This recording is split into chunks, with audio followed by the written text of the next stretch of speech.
Meeting to order. I didn't mean to interrupt Mr. Phelps here. I know some of you thought he was Mr. Thacker. So I appreciate you all being here tonight. Want to remind you, if you would, please silence your cell phones. I forget to do that sometimes, but I remember tonight. So if I would appreciate it if you do that. Do we have Pastor Todd here with us tonight? Just give me 1 minute. He'll be saying our invocation tonight. Our Pledge of Allegiance will be led by Mr. Mark Clinch, our mission statement by Ms. Tammy Otterson, and then our translation services by Ms. Belinda Reyes. So at this time, I'd ask you to all please rise for our invocation and our Pledge of Allegiance. Would you pray with me? Father God, we just thank you for, God, this night. God, we thank you for every man and woman in this room, God, and just their heart for students and for schools. God, we pray that you would just guide this meeting. God, you would guide the hearts of the individuals that are leading this meeting. God, just as we plan for school coming up this fall, as it's within a month of starting, God, I pray that you would just give us wisdom, give us direction, and just be with us tonight. In your holy name we pray. Amen. Amen. Mr. Clinch? I pledge allegiance to the flag of the United States of America and to the republic for which it stands, one nation, under God, indivisible, with liberty and justice for all. You may be seated. The mission of the School District of Osceola County is inspiring all learners to reach their highest potential as responsible, productive citizens. Thank you, Ms. Otterson. Senora Reyes. My name is Belinda Reyes, and I'm here to provide translation services en nombre de mujeres que estoy aquí para proveer servicios de traducción. Just regular son. I'm mayor yet. Okay.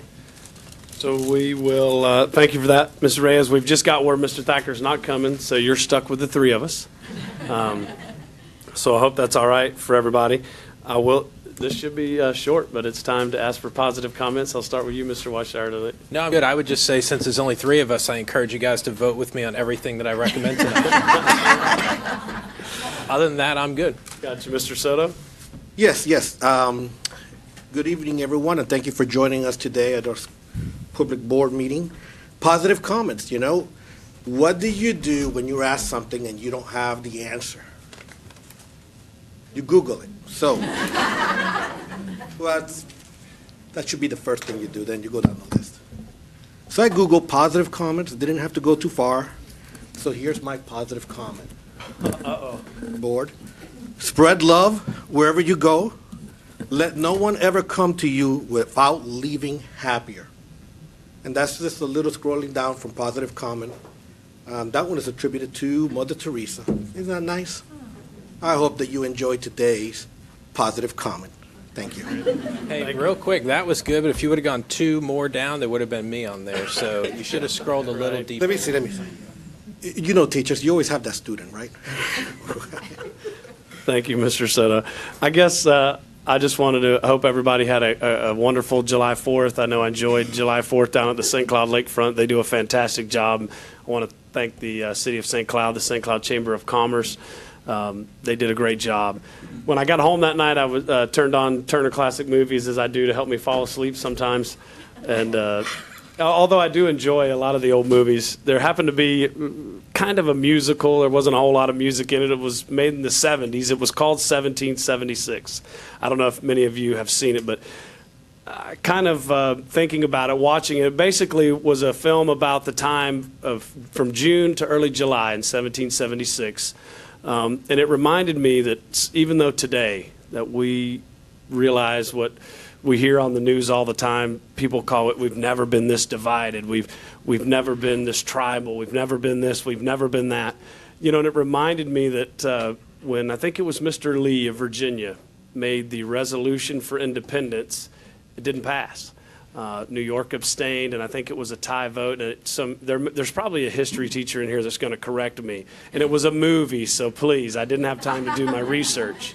But if I do remember correctly from my high school U.S. history class, the Continental Congress at that time was divided whether they should try to gain independence or not. And don't forget 1861. That was a pretty divided time in this country as well. So I think we're doing pretty good. Things aren't all right. But I was reminded today, even though I enjoyed July 4th, that even the men that founded this nation, not all of them even signed the Declaration of Independence. We don't run around in the United States of America all 100% believing the same things 100% of the time. And I thought that's my thought for today, Mr. Soto. So with that, I'll turn over the floor to Dr. Fritz, if he has any comments, since he's sitting in the big chair tonight. You don't look like Deborah. You should have changed the placard. Well, that's a good thing. Yeah. But no comments. All right. Well, since you asked me, Mr. Booth, I think that you made a very positive comment. Was that pretty positive? Yeah, it was positive. Okay, good. Before you move on, I do have something else.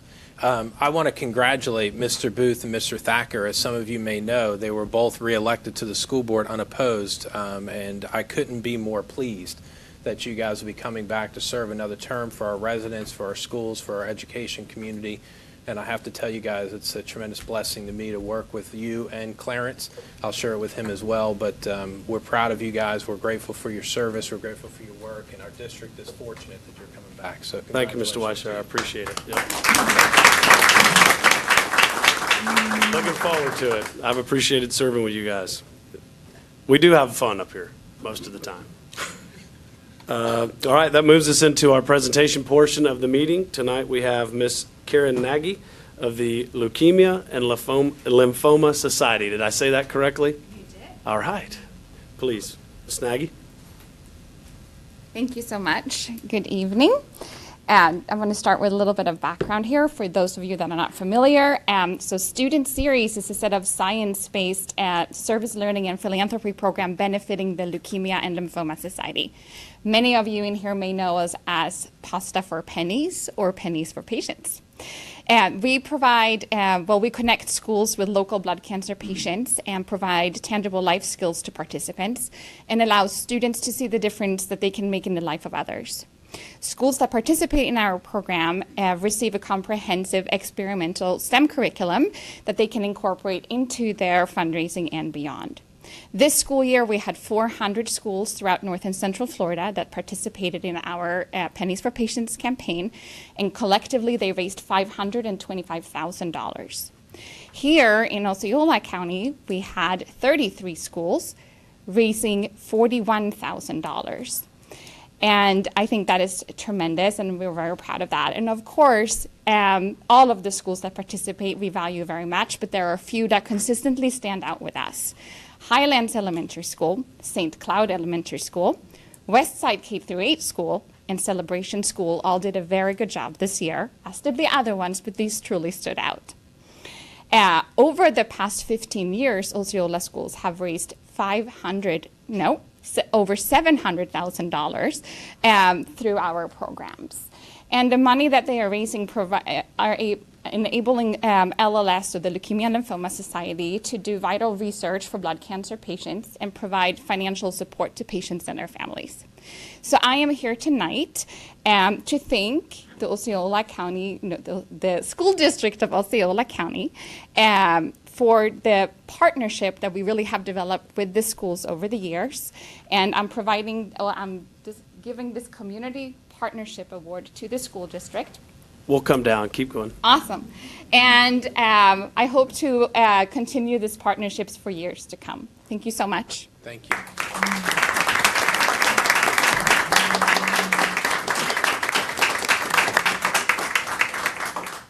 I knew I should have worn a tie tonight, man. Summertime. Thank you. You should hold it.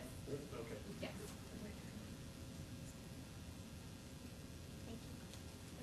Thank you so much. This is for you. I'm not taking it with me. Thank you so very much. Thank you so much. Thank you. I just want to say thank you to all the schools and the principals and the teachers and the parents. They're the ones who get it all done. So thank you.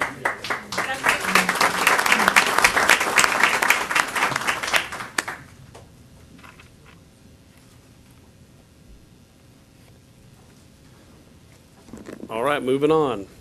Appointments and transfers. We'll turn it over to Dr. Fritz. Yes, sir. I'd like to do our first appointment for Director of Finance. I'd like to ask Lisa Lynch to come to the podium.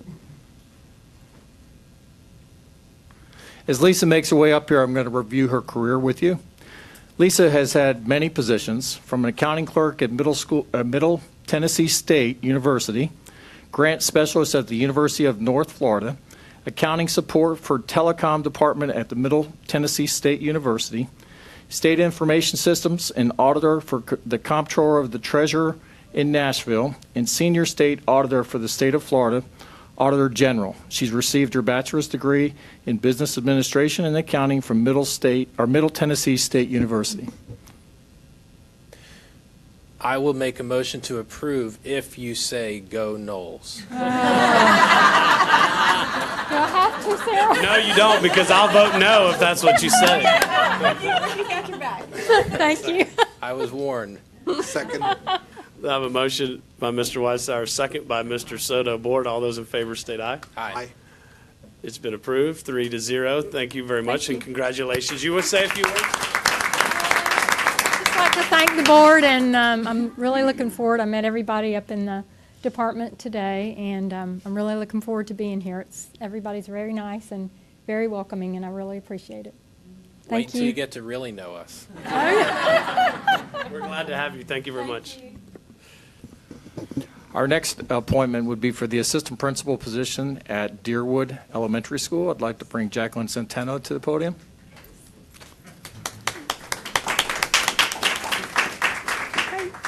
As I review her autobiography, let's go with some of the positions that she's had in the past. She started as a teacher at Meadowbrook Middle School in Orlando. She was an ESOL district instructional coach. She was a faculty and curriculum director for Sistema Universitario. I tried my best on that one. She was a director of education for Mechanical Tech Institute in Orlando. She was the administrative dean at Winter Park High School. She was the director of education at Southern Technical College, and she was a program and compliance specialist for our school district here in Osceola County. She received her bachelor's degree and master's degrees in human services, community psychology from Springfield College, and a master's degree in Spanish from the University of Central Florida, and an educational specialist degree in educational leadership from the National Louis University. She is currently a doctoral student for educational leadership and supervision and administration at National Louis University. Motion to approve. Second. I have a motion by Mr. Weissauer, a second by Mr. Soto. Board, all those in favor state aye. Aye. Any opposed? Seeing none, motion carries 3-0. Congratulations. Thank you. Go Knights.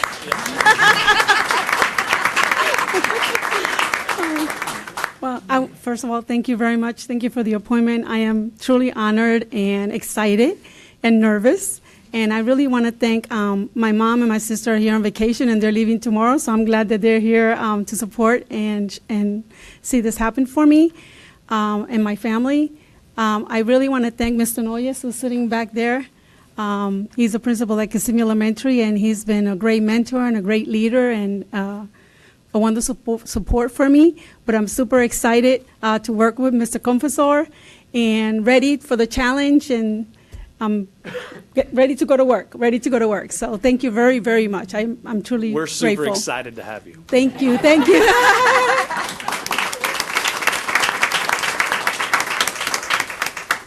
For our next appointment, I'd like to ask Melissa Ortiz to come forward for the assistant principal at Parton Settlement Elementary School. During her career, Ms. Ortiz has held the following positions: teacher at Pleasant Hill Elementary School, math coach at Neptune Elementary School, teacher at Highlands Elementary School, where she currently serves. She received her bachelor's degree in elementary education from the University of Central Florida and her master's degree in ed leadership from Stetson University. Motion to approve. Second. I have a motion by Mr. Weissauer, second by Mr. Soto. Board, all those in favor state aye. Aye. Any opposed? Seeing none, the motion carries 3-0. Congratulations.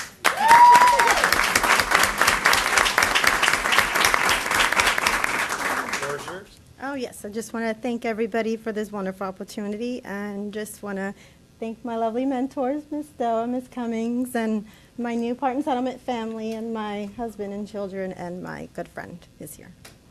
Congratulations. Thank you.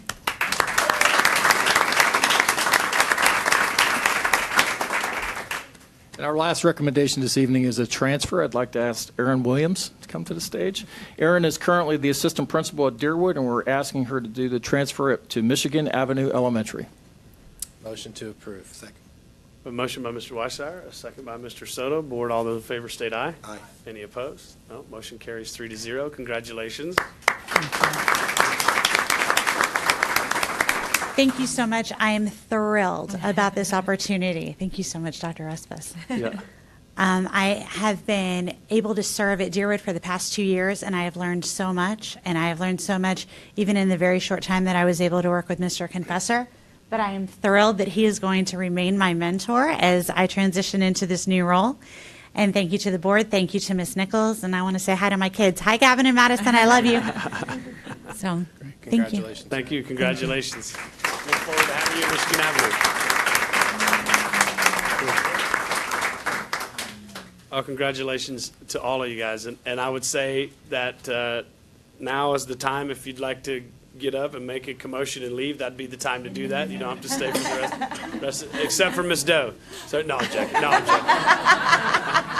joking. You got up quick when I said that.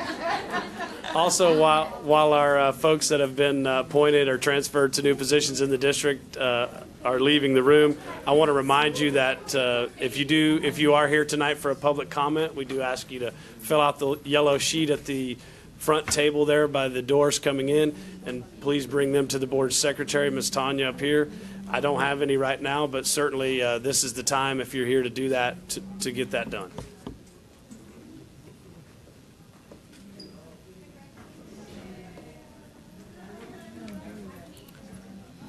So, board, seeing no public comments, I will move into the agenda modifications. Mr. Soto. Nothing. Mr. Weissauer. Yep.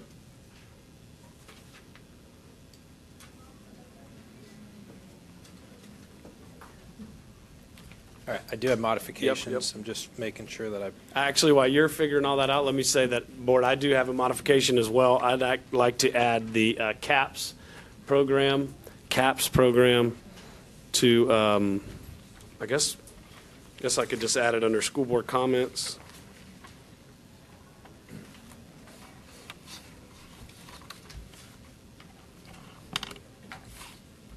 Or actually add it under new business. Tanya. Is that Although we don't have to take a vote on it. for action on that, or? No, not looking. So we can just do it on the comments. Well, no. Let's do new business because I might want some action on that. Then, for the record, you are finding cause to add it to the agenda, am I correct? Let's do it under board member comments. My attorney has recommended. School board comments? Board comments, CAPS. Yep, I'll do that. To add a workshop. You can add it if you just say, I find cause to add it. Okay, that's fine. I know. But if we need to add a workshop, Ms. Krumbacher, it can still be under comments. Okay, that's fine. Then I'm good. Comments. Okay, Mr. Weissauer. Thank you. I'm going to pull item 13.03 and 13.04 for just a little further discussion. Okay, thank you. All right, and board, we also in front of you have the blue sheeted item to add to the HR regular agenda, not consent agenda, but Human Resources regular agenda. That is the blue sheeted item, and it's already on there as 18.02 on your printed agenda.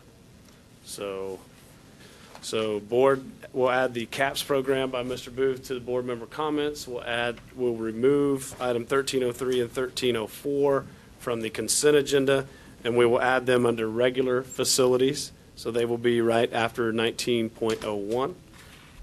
We'll go to 1303 and 1304. Board, any further? Motion to approve as amended. Motion to approve as submitted, as discussed, as amended by Mr. Weissauer. A second by Mr. Soto. Board, all those in favor state aye. Aye. Motion carries 3-0. So, board.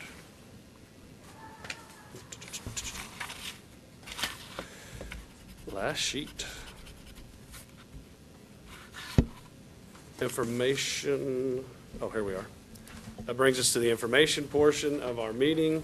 We have a presentation of the superintendent's proposed budget. Ms. Sarah Graber.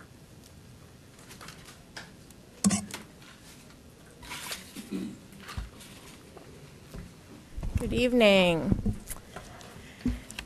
Tonight we'll be presenting the 2018-19 proposed tentative budget. This presentation is for information purposes only. You will not be approving the budget tonight. The budget being presented this evening is based on the conference report, or the first FEFP calculation, as was released back on March 8th. The Department of Education should release the second FEFP calculation later this week, which will then replace the estimated tax roll with the actual certified tax roll. Based on that information, we'll make the necessary changes and present a tentative budget for your approval at the July 31st public hearing. At this time, I'd like to briefly walk you through the budget and provide a summary of the information within the document. Let's just give, are you satisfied with that display? Can you guys see? It's a PDF. I mean, you can go a little bit You can bigger, scroll but through not it. that much. Okay. It's fine. I mean, it's right in front of me. I'm fine. I just want to make sure everybody else was good. You guys good? All right. So the first page of the document is a letter from Superintendent Pace that outlines the goals of the district's strategic plan. As we work through the budget process, we're ensuring that the funds are allocated in alignment with these goals. The next page provides a district overview, including the county population, projected FTE, and number of district employees. The pie charts in the middle of the page reflect funding from federal, state, and local sources and the breakdown of schools by type. As you can see, for the 18-19 school year, 29% of our public schools in Osceola County are charter schools. Sir, is that 29% of our student population? Not the population. 29% Yeah, of we're the still schools. just over 20% in student population. Yep. Physical schools is 29% charter. The graph at the bottom of the page summarizes the operating budget by major category. Next is a table of contents to guide readers through the document. And then that brings us to the introduction section. On page I-2 is the budget timeline. The highlighted sections are the board meetings related to the budget process as required by the Truth in Millage Act, or TRIM. Tonight we're presenting a proposed tentative budget. The public hearing to adopt the tentative budget and millage rates will then be held on July 31st. Then a public hearing to adopt the final budget and millage will be held on September 11th. Following the timeline are budget conventions. This section provides definitions and additional details regarding the development of the budget. The next couple of pages provide FTE projections by school. The total projection for the 2018-19 school year is 69,395 FTE, which represents an increase of 3,158 FTE over the 2017-18 school year. This increase annualizes the FTE for students that were displaced by the hurricanes during the 17-18 school year, and also accounts for the expected natural growth from development throughout the county.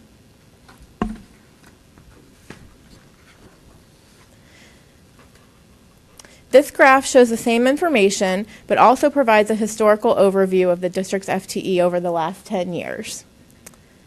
The Property Appraiser's Office certified the tax roll on June 27th. Line 4 of the certification reflects the gross taxable value of $27.4 billion.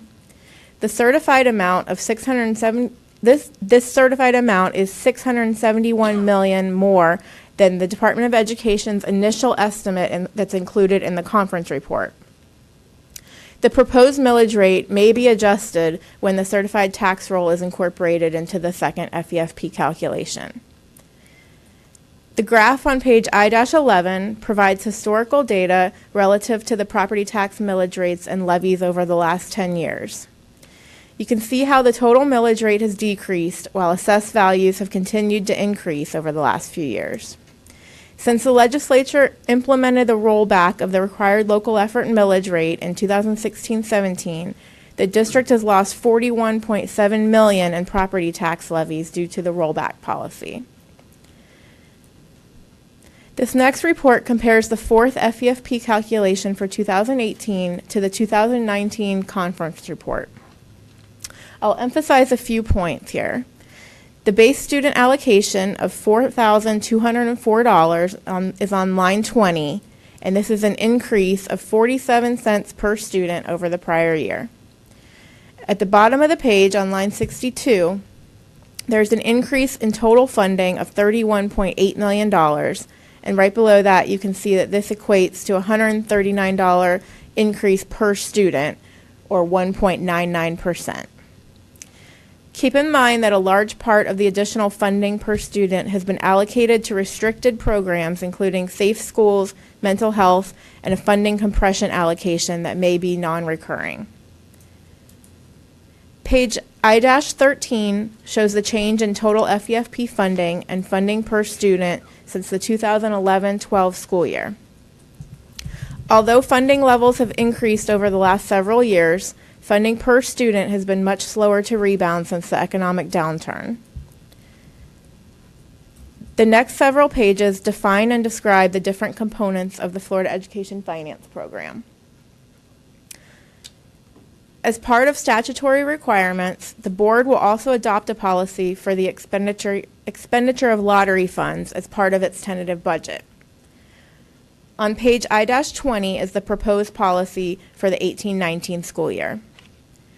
The current funding estimates are near the top of the page and include $123,000 in discretionary lottery funds and $2 million to fund school recognition awards. On page I-21 is a summary of the overall budget by fund. The detail supporting the summary is in subsequent sections of the budget document. The top right section shows the total proposed millage of 6.427 mils, and the bottom right reflects the total proposed budget of $1.2 billion. Since the certified tax roll for Osceola is greater than the estimate that was used in the conference report, we expect a decrease in the RLE millage rate to net the same revenue from local collections. The next section of the budget document presents samples of the resolutions to adopt the tentative millage rates and the tentative budget. The amounts will be updated based on DOE's second FEFP calculation, and we will be seeking approval of these resolutions at the public hearing on July 31st. TRIM requires the board to publish specific advertisements related to the budget. The next few pages are samples of the following advertisements. First is the notice of budget hearing. Since the proposed millage rate exceeds the rollback rate, we will be publishing a notice of proposed tax increase instead. And that's this document. Next is the budget summary ad, which is similar to the budget summary we discussed earlier, except for the exclusion of the Internal Service Fund. And finally, the notice of tax for school capital outlay. The final versions of these ads will be published in the Osceola section of the Orlando Sentinel on Sunday, July 29th, as required by TRIM guidelines. The general fund budget is the operating budget for the district. It accounts for most of the district's salaries and benefits and other operating costs such as utilities, fuel, supplies, and equipment. Page 1-3 is a long-range forecast for the general fund. The 2017-18 figures are still estimates as we are currently in the process of closing out last fiscal year. However, we are confident that the district will end the year with a balanced budget as planned. For the 18-19 school year, our current estimate is an operating surplus of $500,000. The projected expenditures in this plan include a 2% salary increase for employees. While the district intends to continue operating within a balanced budget, it is important to point out that with minimal increases and possible reductions in per-student funding from the state, as the district continues to grow, we will not be building our reserves at the same rate, and therefore we are forecasting a decline in the unassigned fund balance percentage, as you can see at the bottom.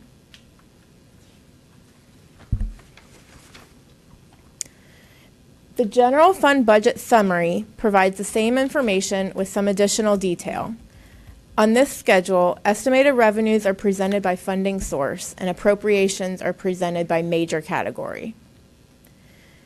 The following pages 1-5 through 1-7 are supporting schedules.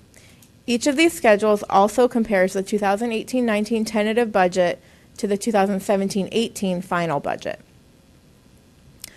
Pages 1 through 8 1-8 through 1 through 10 show the detailed budgets of the reading and supplemental academic instruction allocations. On page 1-11 is the list of line item allocations. Total recommended funding is currently at $19.9 million. There may be some minor adjustments to these allocations before the July 31st budget hearing, but we don't anticipate any major changes. Next is the debt service fund, which accounts for the district's long-term debt. I'm sorry, I'm making Jose scroll fast over here. Doing great. Very similar to the schedules in the general fund, a summary of revenues and appropriations is included with a year-to-year comparison of the budget. The summary is followed by supporting schedules by fund. Page 2-7 and 2-8 list our future debt service payments through 2034. The total principal amount outstanding is currently $294.7 million. The sum of principal and interest payments through 2034 is $346.3 million. The debt capacity analysis on the next page shows the amount of 1.5 mil capital outlay funding that is obligated for the repayment of debt. At the bottom of the page, the percent indebted measures that amount as a percent of revenue. Revenue and expenditure activity related to the construction and renovation of the district's buildings and grounds are reported in the Capital Projects Fund. The major sources of revenue for the Capital Projects Fund include 1.5 mil capital outlay tax, impact fees, sales tax, and PICO funds. Page 3-3 is a summary of the 5-year capital plan, which is followed by detailed plans broken down between capacity sources and non-capacity sources. On page 3-4, you can see that this plan includes the construction of Celebration Island Village Elementary, Old Hickory Tree Elementary, Harmony Middle School, a K-8 in Kindred, and Neo City Academy. Following the capital plan are standard schedules for revenues and appropriations and supporting schedules by fund. Moving to page 3-12, these pages detail the appropriations for safety and security, technology infrastructure, capital renewal, and deferred maintenance and renovation sales tax projects, and include the detail of the carryover budgets. Moving on to the Special Revenue Fund. Special revenue is used to record the activity of the food service program and our federal grants. This section is comprised of a summary of the budget and the supporting schedules by fund. Finally, the final section of the document is the Internal Service Fund budget. This fund accounts for the district's self-insured group health and life insurance and casualty insurance programs. The board's contributions for employee coverage and deductions for dependent coverage are recorded in this fund. Again, standard schedules summarizing estimated revenues and appropriations are followed by the supporting schedules. Pages 5-5 and 5-6 show the costs associated with the Health Insurance Trust Fund. This budget includes the proposed plan design changes and premium increases to become effective for the next plan year beginning effective October 1st. We are projecting a decline in reserves as healthcare costs continue to increase even with proposed plan design changes. The projected ending fund balance of $6.9 million at June 30th, 2019 is below the required minimum balance of 2 months of expenditures, indicating a need for further changes. The next 2 pages show the activity related to the Casualty Loss Fund. And finally, board members, that concludes my presentation. Are there any questions regarding the proposed tentative budget at this time? Board? Thank you, Ms. Graber. Thank you.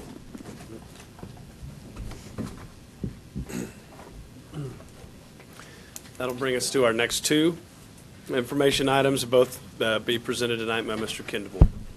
Yes, sir. Thank you.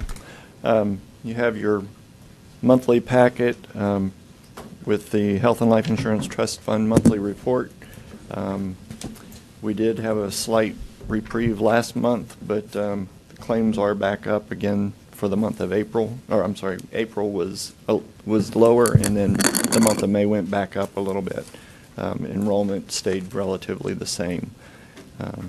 So we continue to monitor claims expense as we approach the close of the current fiscal year, and then finish this fiscal year in September. Other information that's in your packet is the information from the Center for Employee Health and Utilization. See, we were up to $1.6 million in costs avoided by the employees that are using the center. The no-shows went back up a little bit, but it's still less than half of what it was a year ago, so we're pleased with that result. Just to give you a brief update, we sent out about 450 of the warning letters for the people that have missed one or were a no-show for one appointment. We've sent out about 25, and we'll be charging the $25 penalty for folks that had a second no-show, and we've only had one person so far that's actually had 3 no-shows and would actually be prevented from using the center for 6 months. So just thought you might like to hear that or have that information. The iPad survey responses for the month of May, we saw quite a nice bump up in each of the areas from the month of April. The courtesy category for April was 89.25. That jumped to 93.85 in the month of May. And each of the categories actually jumped up. For even the total for April was 87.98% and jumped to 91.37%. So I think probably a combination of the no-shows and having more availability, with the people that are making the cancellation calls and that kind of thing has probably helped in those areas. The one other thing that's not in your packet, but some information that the center shared with me since we put the packet together. For the month of April, the new e-care, which was the health care that you can call on your phone and see a physician. During the month of April, we saw had 28 people call into that program, and then during the month of May, we had 23. So far, in the last 2 months, we've had 51 of our employees that have taken advantage of that new service as well. So, are they satisfied with it? So far, I haven't had any major problems. Got one issue that we're working on right now, but other than that, we have things have gone pretty well, very well actually. Mr. Weiser? How are we advertising the use of that to That was my employees? next question. To increase the e-care? awareness of the e-care program. We initially sent out a flyer to all of the school sites and asked them to put those in mailboxes in the schools, and we're actually working on a home mailer with the center that they'll be sending out in the next few weeks, just as another reminder. What about video? I mean, everybody consumes so much information right now through video. Are we doing anything with that to connect with our staff on these things? We haven't so far, but it's something we can definitely look into. I would venture, I could be wrong on this, I don't think I will be though, that I would venture to say that if we put together a really short package on something like that, we'd get a lot more eyeballs and a lot more awareness than using a flyer or a pamphlet or an email. Because we get so much information like that it's just one more piece of information to throw aside. But a video, and also a video that they can access at their leisure, would be helpful, as opposed to just being in a one-time. You didn't say email, did you? We did an email blast as well. We did okay. the email blast and a flyer that went Okay, out. Just that But I actually would- had the email or the flyer was attached to that as well. So I think Dana's in the back room, right? Is that correct? She was here a little while ago. Well, yep, there she is. There she She has emerged. Hello, Dana. Could you just maybe, and I don't care who you talk to, but Ken, myself, Ricky, whoever, I want to talk about that because your department's doing great work with video. I know you guys have a lot going on, but I just think that we're missing an opportunity to communicate to our employees on this, and I'd really like to talk about how we can advance that quickly before the start of school. It doesn't have to be complex, but something quick, short, and easy. Yes, and because I missed it earlier, maybe you could win another national award for that work as well, since you won like 10 last month. So congratulations to the communications department. If you notice, we put all of our award winners in the closet, so congratulations. No, Mr. Wester, good. Looking back over the numbers, the rolling expenses, and we were 12%, 112%, right, in May of 18. Do we expect we're going to be at that 121% again in June? I mean, that's not we don't think that number. I mean, I see June and I see August, and July was 108, but I see August at that 122. I mean, are we expecting again that June and August are going to be these high numbers again, the 120s? It's not uncommon because everybody is out. Those were probably bills that were incurred in June, July, and actually hit in August. Okay. So it's not uncommon to see spikes over the summer when everybody's out so they can have elective procedures done and not miss school and that kind of thing. So, Gotcha. yeah, like I said, it's not uncommon. Okay. Board, anything else? Ken, you're working hard on what the board had talked about previously about what we're going to do going forward with the center RFP and what options exist and exploring all Yes. different avenues when it comes to healthcare cost in general. Yeah. As you understand the urgency that we're looking at with that. Yes, and but we are going to need some input from you all as well. So at some point, we'll be bringing something to you or requesting a workshop with you or something along those lines. We're ready whenever you are. Yeah, I'd Okay. recommend sooner than later and share whatever you need. I'm glad to Absolutely. be here. Yeah. Okay. Thanks, Ken. Yes, sir. Thank you, Ken. Mhm. Okay. Board, that brings us to our regular agenda items. First is community relations. Board, what's your pleasure? Make a motion to approve 16.01 with brief comment. Second. We have a motion by Mr. Weisauer, second by Mr. Soto. Board, discussion, Mr. Weisauer? Yeah, again, I know, Dana, you're in the back, you don't have to come out, but I just want to say, and Mr. Booth alluded to it, this is one more example of things that you guys are continuing to do to get connected with our community and the great work that you guys are doing and the recognition that your department's received most recently. So I just didn't want to vote on this and not take the opportunity to acknowledge what you were saying, Chairman, about the great work that Dana and the entire team are doing in community relations. So thank you. We're proud of you. Yes, thank you, Dana. Yes, let's give the communications department. I think they won for the Top 10 Breakfast. They won for the social media work that they do. They won for, all these things, all the great things that they do. We have a top-notch communications staff. So, Board, if there's no further discussion, I'll call for a vote. All those in favor state aye. Aye. Any opposed? Seeing none, motion carries 3-0. Board, Chief of Staff, Motion to approve recommendations. 17.01. Second. I have a motion by Mr. Weisauer, second by Mr. Soto on 17.01. Board, any discussion? Seeing none, I'll call for a vote. All those in favor state aye. Aye. Any opposed? Motion carries 3-0. Board, Human Resources, remember 18.01 was on your regular agenda. 18.02 is the blue sheeted item that you have in front of you. I'll make a motion to approve 1803, which will include 01 and 02, correct, Tanya?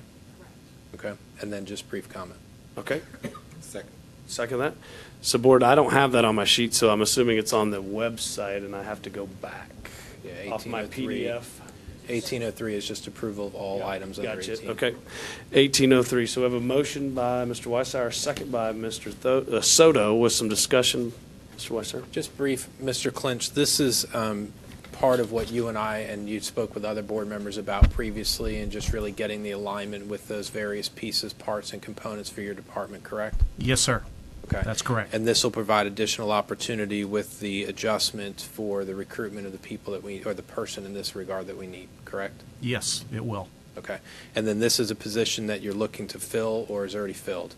Yeah, we're looking to fill it. We've vacant made now. several attempts, but the salary range is such that we haven't been able to be successful at Right. that range. And this is the shift from the prior approach that we were taking with the employee that left, and now this is bringing in somebody to fill that role and increase This the is, scope? the MEP facilitator is an existing position that we've had. The previous person retired back at the start of the school year. We have made several attempts, 5 attempts to hire and fill the position, but because of the skill set that's required for this position, it is not comparable with the current pay rate. So it's an adjustment of the pay scale to align with that skill set required. Okay, and then with this approval, you're confident that you'll be able to have the tools that you need from the board to recruit for this position? Yes, sir. Okay, thank you. Okay, thank you, Mr. Weisauer. Board, I have a motion and a second. We've had our discussion. Seeing no further discussion, I'll call for a vote. All those in favor state aye. Aye. Any opposed? Motion carries 3-0. Board, that brings us to our regular facilities agenda. We will take up 19.01 first, and then we'll have we can take up 1303 and 1304 after that. Motion to approve 19.01. Second. I have a motion by Mr. Weisauer, a second by Mr. Soto on 1901. Board, any discussion? Seeing none, I'll call for a vote. All those in favor state aye. Aye. Any opposed? Seeing none, motion carries 3-0. Board 13.03, Mr. Weisauer. Okay, let me get back to these. Board, as you probably already know, just looking at what they are, these are the items that I had tabled at the last meeting regarding the sale of some of our what we're calling surplus property.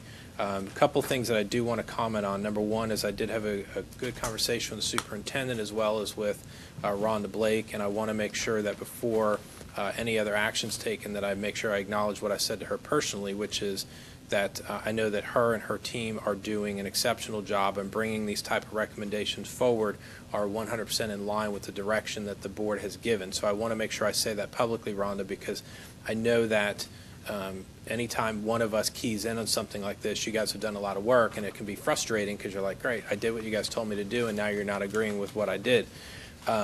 You know that I expressed to you some of my concerns, board, so that you're aware of what they are. I alluded to some of this at the last board meeting, is the property in particular behind Lakeview, which is that 25-acre parcel that we've been trying to figure out what to do. You know, you guys know what my business is. You know what I do day to day. And so I'm just concerned that we would be selling this property lower than what the potential value of it may be. Now, the staff has done all the research and due diligence that they should have done. They received an updated and certified appraisal from an MAI. The appraisal came in at $1.375 million, if my memory is correct. The price that we're receiving for the property is above the appraised value. So all of those pieces are in line. My concern, though, is twofold. Number one, the appraisal is a recertification of an old appraisal, which is fine. There's nothing wrong with that. But property values have continued to increase in the last couple of years. The recertifications from a 2016 appraisal at $1.3 million, and only an additional $75,000 was attributed to value since that point in time, if my math is correct in my memory, but I believe that it is. The largest growth we've seen in the real estate market over the last 7 years, aside from what happened in 11 and 12 when we first started bumping out of the recession, was really the growth that we've seen over the last couple of years. The second part is that land is at a premium right now, and finding land, particularly infill land such as this, like the old Beaumont site, if you will, or a site like this, in the city infill areas, I think from my experience in the marketplace is incredibly valuable.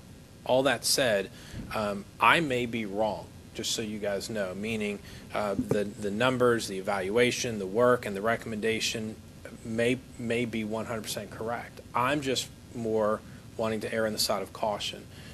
My concern is that when I look at this from my viewpoint of what I do for a living, I think that there's potential additional value that could be attributed to this site, and I'm concerned that we would sell it at the 1.5 and change, whatever the number is, and maybe leave a little bit of money on the table. The second part I would add that actually speaks in favor of opposite of what I'm saying is that there are access issues with this site. So I reviewed the appraisal itself to see, okay, are there notations in there that would say, well, because of the lack of access, we've diminished the value because of this reason, that reason, or otherwise, and I didn't see the notations. So I would point out that there's the potential that a 1.5, what's the price around it, 1.53? Is that what it is? Yeah, I think that's what it is. That a 1.53 number may prove out when you start factoring in those components of access, ingress, egress, those type of things. The other part is we own, obviously, Lakeview, and we own the property that would be the primary access point, if any, on the back side. Now, philosophically, the board and the staff in the past has said we don't want to sell off any of that property, provide access to the site. But there may be a different way of skinning this cat, is my point. So I'll cut to the end. I'm going to make a motion, not yet, but I'll make a motion that we deny the approval of the sale of the 25-acre parcel and that we move forward with getting a second appraisal on the property. I'll yield to you. You're moving to reject? Correct. And not accept the bid on the second property? Correct. If I didn't say that correct, then clean me up. That is correct. Staff look at an additional appraisal? Yes, sir. That is correct. That is where I'm going. The reason that I lumped in 1304 is because 1304 deals with all of those properties listed within there, and my concern was that if we didn't deal with 1304, we may miss something, just so that you guys know why I pulled both. 03 is really the one dealing specific with the site. So that said, I'm going to make that motion, but I do want to just yield because I want to just turn to Rhonda briefly. So, Board, my motion would be that we deny the request to sell the 25 acres adjacent to Lakeview, and that we direct staff to move forward with getting a second appraisal on the property and bring that back to the board for consideration at a future date. Mr. Weisshire, I not being at the last meeting, I actually applaud you for pulling these off, because that's what the one thing that struck me. I think there was only one bid, correct? We put these on VendorLink, we got one bid, and it just seems to me, I would yield to Mr. Weisshire on his real estate knowledge, and I know he has a lot. So certainly it gives me some pause to think that we receive one bid, we sell. I get all that stuff. So I understand that.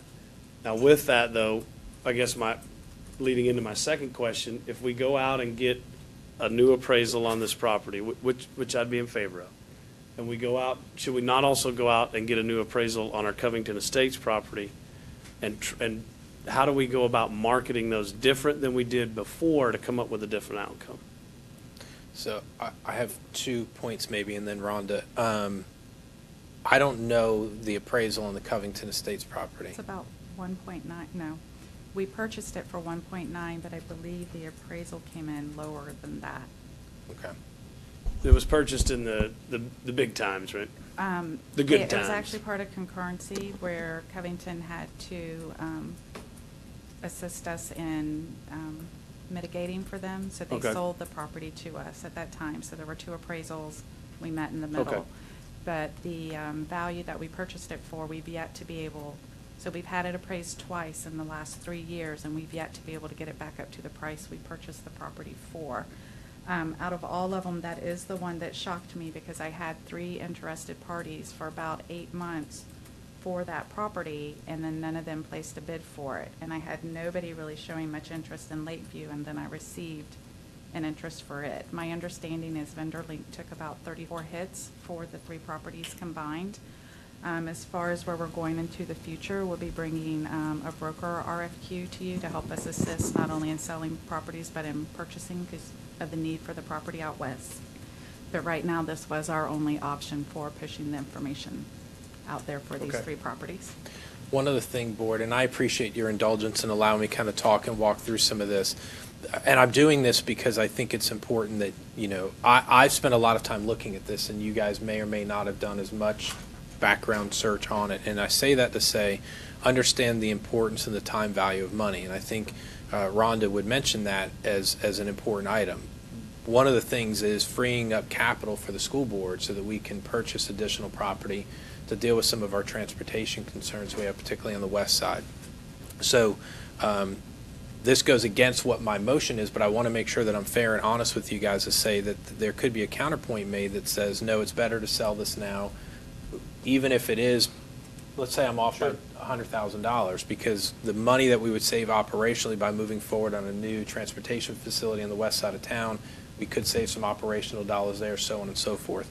I still stand with my motion, obviously, but I think it's important because, again, staff has done exactly what we've asked them to do, and I don't want to not honor their work and honor the fact that they've been honoring what we've asked them to do. And I think that's important that I say that for your benefit, to be honest with you. I still would stand, though, with not approving this. So I'm in favor of you all coming forward with the RFQ for a broker. To me, that would make me feel better.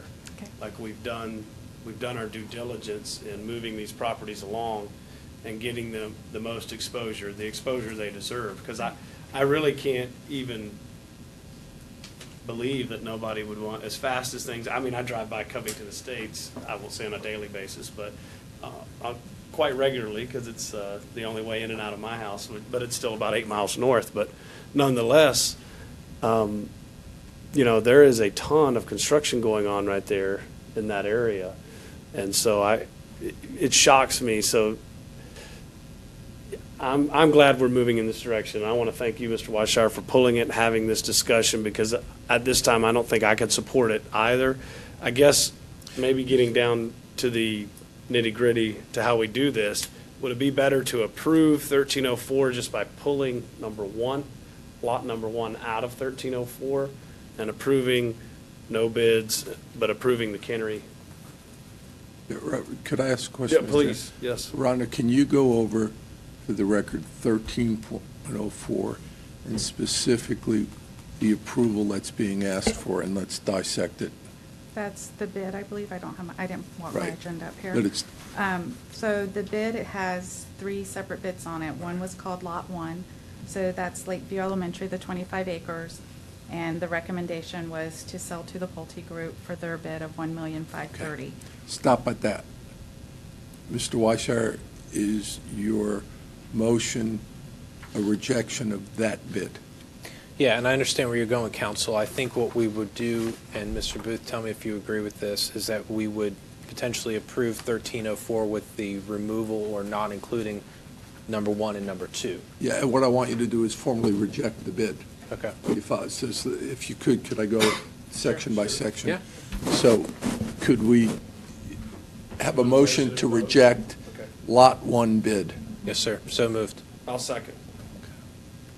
So I'll call for a vote on that. Board, we're rejecting Lot 1 bid. We have a motion by Mr. Weisshire, second by Mr. Booth. All those in favor state aye. Aye. Any opposed? No, seeing none, motion carries 3-0. No, that's It's actually 1304. That's right here. So it would be a standalone motion, not part of the, Well, 13.4 is one whole. Yeah, Rhonda, I'm going to bring us back so you have the record closed. That's why I'll bring you back to, what's the next one? So the next one was Lot 2 for Covington, so we received no bids, so there's really no action. Okay. So there's no action, or what's the next Except that one? they're asking that I get additional appraisals, but you're going to Right, come back so to that's that. just direction, they don't. And then the third part was Lot number 3, which was the old cannery, and we were recommending we accept the bid from the city of St. Cloud in the amount of $200,000. Yeah, and so in that regard, under 1304, lot number 3, the sale of the old cannery to the city of St. Cloud for $200,000, I would make a motion that we approve that. I have a motion by Mr. Weisshire, second by Mr. Soto, for under 1304 to accept the Lot 3 bid, which is the cannery, the old cannery, of the bid by the city of St. Cloud, Florida for $200,000. Board, all those in favor state aye. Aye. Any opposed? No. Now, for the record, could I have a motion on 13.04 that adopts the 2 actions as the official action on 13.04, so there's one motion? So moved. Second. So we have a motion on item 1304 that rejecting the bid on Lot 1, no action taken on Lot 2, and accepting the bid on Lot 3. Yes, yes. A motion by Mr. Soto, second by Mr. Weissauer. Board, all those in favor state aye. Aye. Any opposed? Seeing none, motion carries 3-0. I want to make a motion that we confuse Tanya even more. Yeah, I'll get, there were we'll clean it very up. technical reasons I had you do it that way, and I'll go over the minutes with you. There's one official motion that incorporates the other two, but we needed to go down that slot that way. Yeah. And we So- still just need to vote on 1303. Correct. And so, And we need, at this point, because you've rejected lot number 1, I would need you not to approve 13.03. so do we vote no on it, take Do we no just action pull on it? it? Or, I would vote to reject the recommendation in 13.03. So moved. Because we do not want to declare property surplus until we're Correct. ready to Okay. dispose of it. so board, we have a motion by Mr. Weissauer and a second by Mr. Soto. Now, should we vote 1303 down, or are we changing the motion? And You're voting it down. No. the motion is to reject 1303. So approving this rejects 1303. Gotcha. Motion by Mr. Weissauer, second by Mr. Soto. Board, all those in favor state aye. Aye. Any opposed? Seeing none, motion carries 3-0, and Ms. Tanya his head is going to explode. Mr. Chairman, could you allow all of us to leave like 5 minutes before Tanya and you? Deputy, if we can have an escort out of the building, that would be great. Right, and Ms. Blake, thank you for all your work. I mean, you guys do great work, so. Nothing for Tanya, come on, man. I know, she'll figure it out. Rhonda, thank you again. I know Yep. that it's frustrating when I do something like that because you guys have worked hard, but I know you understand my intent, and we'll get to the right place with it. Thank you. Thank you. All right. Moving on, item number 20, regular school operations. Board, what's your Just get pleasure? back down there. Motion to approve. Go, second. You don't want to motion anything tonight? We have a motion by Mr. Weissauer, second by Mr. Soto, for item 20.01. Board, all those in favor state aye. Aye. Any opposed? Seeing none, motion carries 3-0. Before we move on, Sarah, when you were doing the budget presentation, you had mentioned that the advertisement would be in the Orlando Sentinel as per required. Do we not advertise in the Gazette as well, or is that just something you didn't say? We don't for the actual budget ad. We always put it in the Orlando Sentinel. And is there a reason why? There's no requirement to put it in any specific paper. I think it's just a paper of mass circulation in the area. It's a general circulation. You could just do the Gazette. You could do just one or just the other. Yeah. I'm a little loyal to the Gazette, not because of any reason, than the fact that it's the Osceola Gazette. So that's why it just caught my attention. We have put other ads in the Gazette before. Historically, the budget's always been in the Sentinel, but we can certainly look into it. Okay, if you would. I mean, it's not something I'm I mean, going to I'm fine sleep with that. over. It just caught my attention. Yep. Okay. Attorney's comments. My good news report for tonight, in line with Board Member Soto, is I have no reports. Lovely. You should Google our report. You know, I was hoping 6:30, but it's almost 6:40, and I have one more thing. Dr. Fritz, do you have anything? No, sir. Okay, we do not have any unfinished business, but we do have some new business, Board. That's 24.1, and that is our student representative. Board, Dr. Pace came to me. I don't know if you remember. I know Mr. Soto and Mr. Weissauer, you probably do. It was a very short time, I think, for Clarence, Mr. Thacker and I. We had a student representative here, and I cannot remember how he won that or why he came, but for some reason, he was the student representative for Osceola County. He came to the meetings. He sat on the dais. Every now and then, we let him talk. Un poquito. Yeah, un poquito. So nonetheless, we have had some interest, I think, from a student. I think it's a specific student that's come forward and wanting to be the student representative. My question to Dr. Pace is, how do we select this student? And essentially, I think this student just asked to be the student representative. So, Mr. Booth, I do have a little history on that, if Okay. you'd like that. Please. Originally, it came out of our REA office when Wade Davis was overseeing the school improvement process, and we reached out to high school principals on a semester basis. And the high school principal would help select that student that would serve on the board So we would have a different student representative every semester. every semester? Yes, sir. So we would just be picking one, not rotating every meeting, a different student from a different Correct. high school? They would stay because the idea behind that process is they would get to see the entire process for a period of time of a semester, so they would get to see the struggles that the board makes and be able to participate in those actions that come back to the board from one meeting to the next. So that's Is how we there, did it. so essentially you would take from all of our high schools, you get a pool of names, and then you and Dr. Pace would then select a representative out of those pool of names? Or, I mean, at this point, we could do it any way the board desired to do so. That in the past, and it did start when I was here for the first time, I do remember that.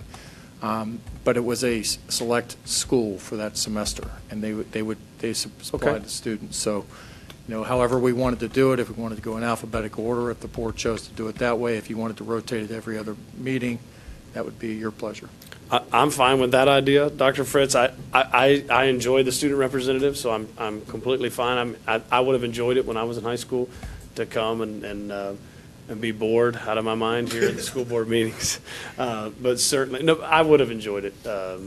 But certainly, I'm fine with the board. And my recommendation, obviously, we all can decide together how we do, is just to let Dr. Fritz and Dr. Pace decide how to bring somebody forward, unless somebody has any other ideas.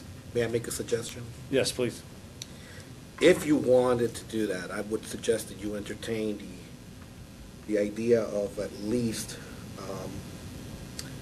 including the agenda, an opportunity for the student representative to make a report.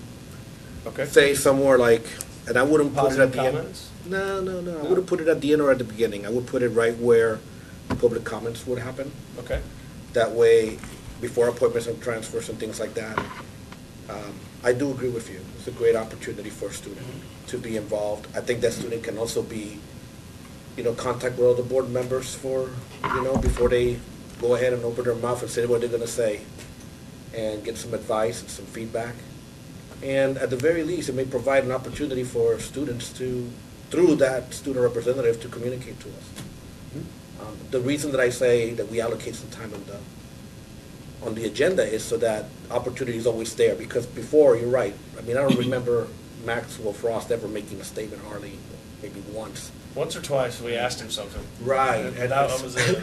And so here, give them a proactive. I do, something to prepare for, something that, Yeah. sort of like a comment section, but we could move it down from. Yeah, and you know what, I'm fine with it.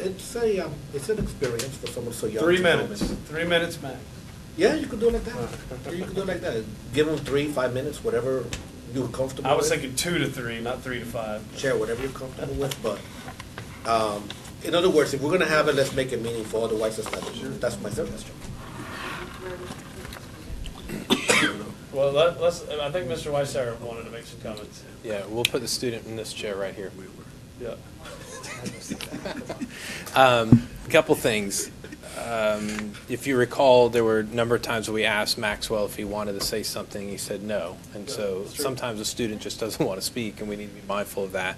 That option. No, well, yeah. But I'm with you on everything else. Something like I did, hey. The Google gods have arrived. That's right. I'm perfectly fine with providing an opportunity if they want, but just remember, sometimes a student, just like us, might go, I have nothing tonight, I'm fine. As far as the rotation, I'm okay with the idea. I'm fine with the idea. I'd like to see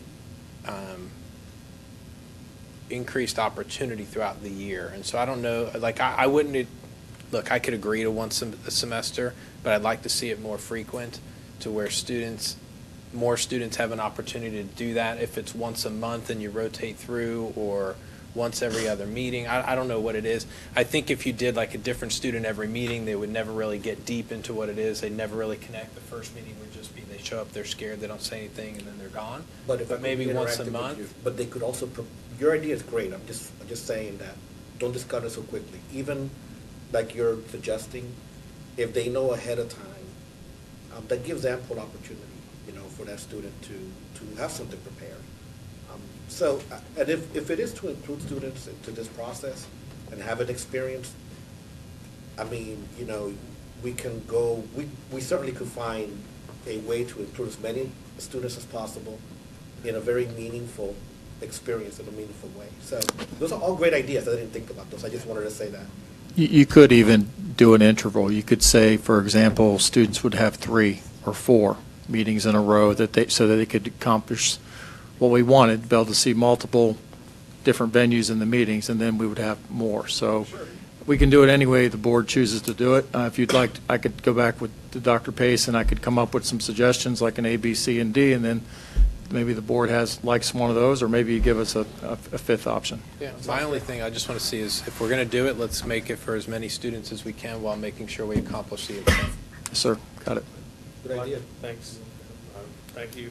Thank you for bringing that up. Yep. Absolutely. Well, that was actually Dr. Pace. Somebody contacted Dr. Pace, I believe, asking about being a student representative. As far as something you ask about the chair, let Dr. Pace and Dr. Fritz figure that out. And if we don't like it, we'll change it. But Actually, you know what? Actually, we could kick Tammy out. I mean, she's not joking. Well, I was going to recommend kicking Frank out, actually, Yes, as I think about it. I'm Actually, more this than chair happy to right here. vacate. This chair right here. Sorry, Jay, you're gone. We can fit him right in here. Yeah. All right, no, there's room in there. Yeah, we have this. Well, you're definitely between the student and Jay. You heard what I said. So, board, thank you for that. I don't believe we have any new business, but we do, besides the student representative, I did add the CAPS program, and I know Ms. Tanya asked me, was it CAPS? I believe it's CAAPS, and I'll tell you what this is all about. I won't indulge it. I won't give you the whole story of how I got here in my mind, but certainly some things happened over the summer that led me to begin to think about what are we doing for our high school athletes, not our top tier high school athletes. I'm not talking about the kid who's going to play football at Florida or basketball at Duke or whatever. I'm talking about a lot of these kids who are mid-level athletes. Athletics is a passion for them. They're not going to play, like I said, at the SEC level, but they could play at an NCAA Division II, Division III, NAIA. There's a ton of scholarship money out there. So what I did, I reached out to Dr. Pace, had a brief conversation with her. Then I reached out to Mr. Adams and started explaining my thought process, and he said, well, there is a program out there, and we used to have it at Osceola High School, but they cut it because it wasn't something the district did. It was something that the schools could do if they wanted to, and it was called CAPS, I think, College Athletic and Academic Preparedness, or something like that. And I may be wrong, but anyway, and Mr. Adams couldn't be here tonight. I did get a number from him. He said that Osceola High School paid $7,000 to have this program. That was a while back. I think we can get it district-wide, 50 students a high school for about $40,000. That would be 8 high schools. I think we could do 100 students at $60,000. Nonetheless, essentially it's helping these kids, especially these mid-tier athletes, find that small school somewhere that fits their degree path and get them a scholarship. There's also opportunities for the golf, and actually I reached out to Coach Nichols, who taught the class at Osceola High School. My first question to him was, were there kids that received scholarships that otherwise would not have received scholarships because of this program? His answer was absolutely yes. Did that amount of money far exceed the $7,000 cost? Absolutely yes was the answer there as well. So what I'm trying to do is say, hey, Division III doesn't give college scholarships, but all the time these small schools that have golf teams, swim teams, they give, if you're a smart kid, you're a good swimmer, they'll give you the academic scholarship, come swim for us. So there's lots of opportunities out there. How are we presenting those to our kids? I think there's a potential, I don't want to say windfall, but I think there's a potential for not just tens of thousands, but hundreds of thousands of dollars in scholarships going to these kids who may have not thought that athletics was something that they could pursue in college, but that this small school in Kentucky or Oklahoma or even California or wherever is looking for kids. And then Florida is really a hotbed for athletics. We have some of the best youth athletic programs in the entire nation. So I'd certainly like to see the board explore this further. So Mr. Adams got me the price. He said that we could have the folks down here, I believe, in August. I think they could be at either one of our August meetings for a possible workshop or something ahead of it, if we don't have anything scheduled. But I don't know if I really want to schedule that tonight. Let Dr. Pace, Dr. Fritz talk it out. I hear your comments. I'd love to hear what Mr. Thacker, Mr. Wheeler had to say, because they're my two athletic guys on here. But not that Tim isn't, but I know this guy isn't. But certainly, just really piqued my interest when I had these conversations with Mr. Adams, to hear that there is a program out there. And basically, there's a lot of things you have to do starting your freshman year to become eligible for the NCAA, to become eligible for the NAIA. And if you wait until your junior and senior year, it may not be a path for you. You may have to sit out a year, and that keeps a lot of kids from pursuing, Mr. Booth, getting that athletic scholarship. we So don't- that was it. Our staff, our coaches do not possess that knowledge. No, and that was actually, Coach Nichols and I had that discussion as well, and I'll tell you, this is also part of where this came from. If you play football at Osceola High School and you're good enough to get a college scholarship, Coach Nichols is all over it. He has the relationships with the coaches. He knows where to get you to. He knows the small schools, the big schools. They have those relationships. Harmony has had 5 baseball coaches in 4 years. So that isn't going to be there for those kids, because there's nobody there creating those relationships with those athletic departments at these universities like a Coach Nichols is. So that's kind of where that came from, because this provides that as a class, which is accredited, it counts, and you get your points and all that and whatever.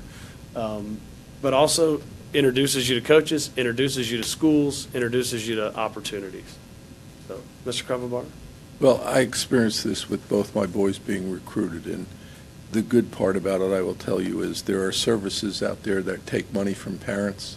Sure. And we're going to expose your kids, et cetera. Sure. But my older son was on the #1 high school team in the country, and what it is your big schools are identifying the superstars, and as you go down the line, I was stunned at the amount of money.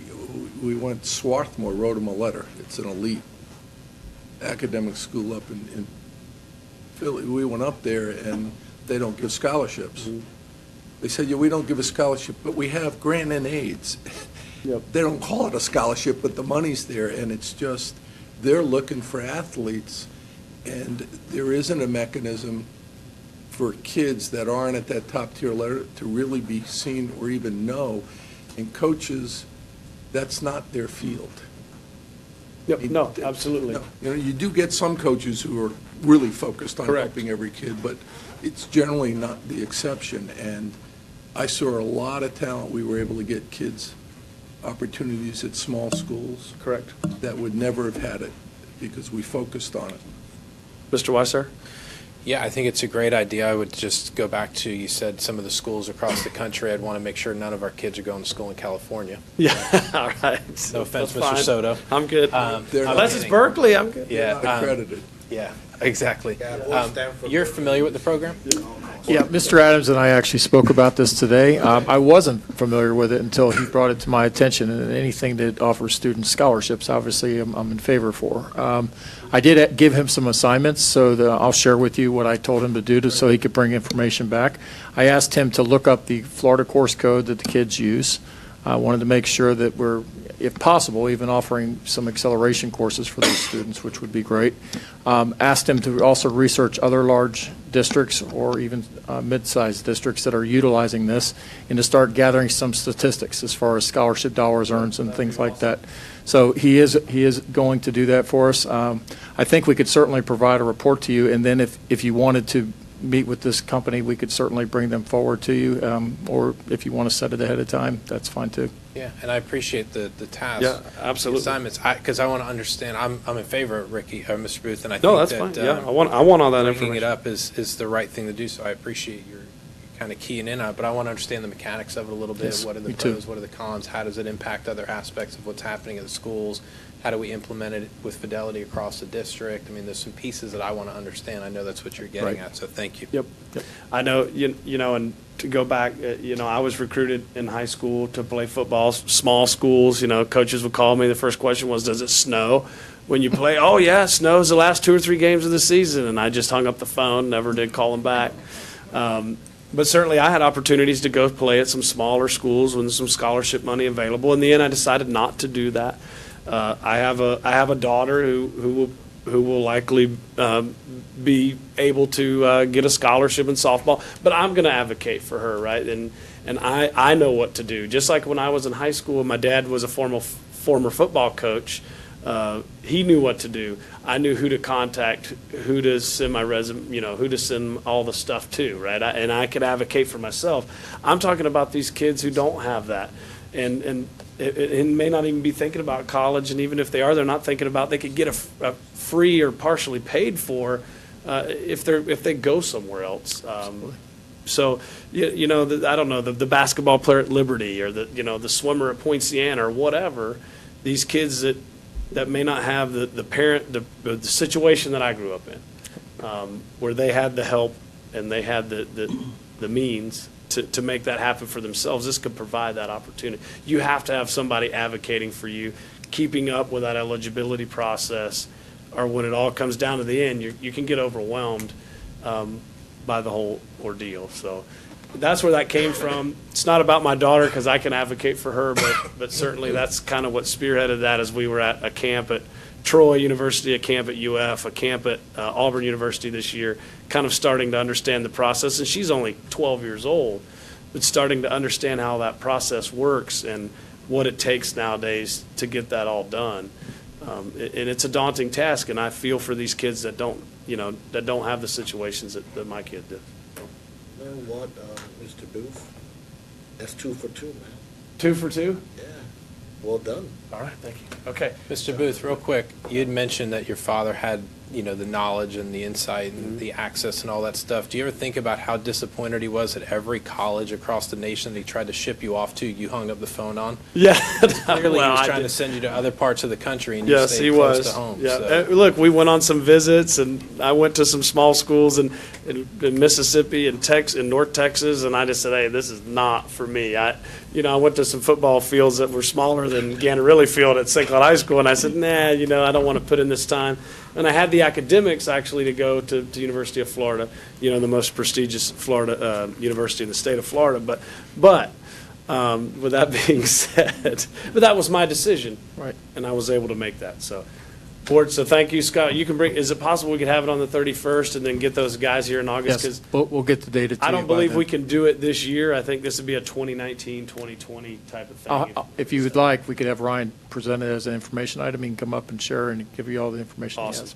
Okay? Thank you, Dr. Fritz. Yes, sir. Board with that?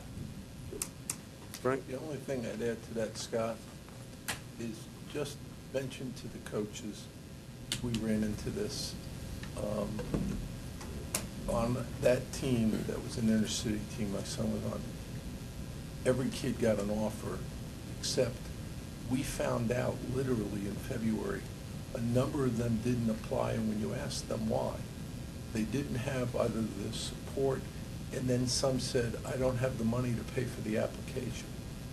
So if they identify those kids, if you let me know, I got lots of friends that would help a kid take care of that. Thank you. Yeah. And I think this is where the foundation could also possibly play a role. And then, hey, I'd love to add these kids that get these athletic or academic athletic scholarships to our, to our banquet at the end of the year. And I think we could do a lot of great things. I'm going to shut up because I set my own personal deadline at 7, and we're getting there. So I know. Thank you. Board, anything else? All right. Stand adjourned.